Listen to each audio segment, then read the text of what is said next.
inquiring that something happened on the job. They didn't get the promotion, or they didn't get that thing that they wanted, and that's why this happened. So now what I do is I help them to put the integrity back in. Because if you're trying to leave a job, it's like having a tail, right?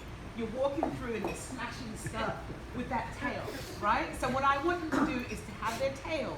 If you ever see a fox, if he gets thrown out of the group, his tail is usually sort of like, you know, it's big and fluffy when he's in the group. When he's down, it's like it's deflated, right? And he's deflated. So what I do is I actually help them put themselves back in integrity so that they get the joy back in that job. Once that joy comes back in the job and they've like cleaned up their act and said, you know, I haven't been doing this and now I commit to doing this, what happens is that the joy comes back up, and now they can now leave this job, because now they can start to think about, what do I want to do? So that's how I help people work on that. So an example, I just want to share, yesterday I got a new client.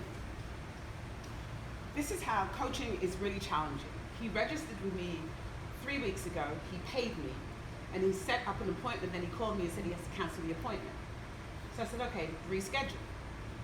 He didn't reschedule, so I sent the email, what's going on, is everything okay? You haven't got the packet back, is everything okay? You've already paid me. So he came on the call yesterday and he says to me, Noreen, I was not coming to the call.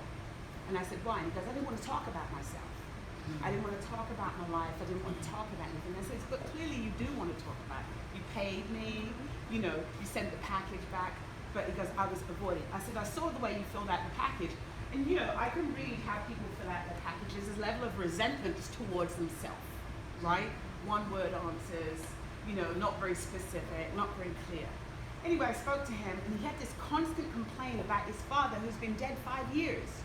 Complain about my father, the way he brought me up. He was stoic, he was military, he didn't give me love, he didn't give me anything. So I said to him, let's do a role play, which was I'll be daddy and you be you, right? And he just broke down crying, right? Then we reversed it where he be daddy and I be him. What I found out was that he wanted to know that his father was proud of him, right? And he couldn't figure this out. But what I saw was, he said at the end of his father's life, his father called him in and said to him, look over in the corner there, there's a blue container, right? I want you to go through these papers and I want you to take care of it. What that said to me was, your father trusted you. Your father was proud of you. Your father respected you because he asked you to take care of the family. In that moment, he broke down crying again because he said, Noreen, I've been wanting to know how my father felt about me, but I just didn't have the words to speak. But in having this session with you today, I'm able to see that he did trust me, he respected me, and he did love me because he gave me the power to take over the family, right? And so he goes, I never saw it like that because I was making my father wrong. He goes, I went to my brother's wedding, I was so depressed, so angry, so upset, so disappointed. All I wanted to do was tell my father that I loved, my brother that I loved him at his wedding, and I couldn't. I got drunk and disorderly, right? And he's carrying me, so he's building shame. He's building a level of shame in his life so that he can live into the conversation that he's worth it.